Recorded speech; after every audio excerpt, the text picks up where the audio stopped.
Good afternoon বন্ধুরা। আমি এখন যাচ্ছি রাধারানীর জন্মস্থানে। এখন হচ্ছে দুপুরবেলা।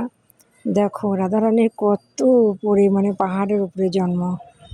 কত সিঁড়ি সিঁড়ি উঠতে উঠতে পা ব্যথা হয়ে যাচ্ছে, তবুও দেখবো, মানে দেখার আশা। রাধারানীর জন্মস্থান খুব সুন্দর, এত সুন্দর। তোমরা দেখতে থাকো, যাচ্ছি এখন, দেখতে থাকো তোমরা রাধারানীর জন্মস্থান।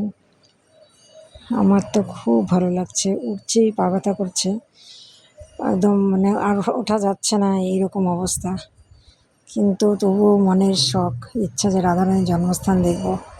এত অপূর্ব সুন্দর, দেখো কত পাহাড়ের উপরে মা রাধারানীর জন্ম নিয়েছেন, কত সুন্দর। এই দেখো কত পাহাড় ওদের সাইডে। আর দেখো কি ভিড়, প্রচণ্ড ভিড়। আর এত রোদ, প্রচণ্ড রোদ উঠেছে এখানে বৃন্দাবনে। এখানে বর্ষনা, জায়গাটার নাম বর্ষনা। বর্ষনাতে মা রাধারানী জন্ম নিয়েছেন, তা দেখতে যাচ্ছি। চলো, এখনও যাচ্ছি, এখনও আমি দেখিনি। এই যে দেখো, সবাই মা রাধারানীকে মালা, চুন্নি, বিন্দি, চুড়ি, সিঁদুর, ফুলের মালা যে যা পেরেছে নিয়েছে। এখন মা রাধারানীকে দেবে। ওই যে দেখো, ওখানে পান্ডারা নিচ্ছেন।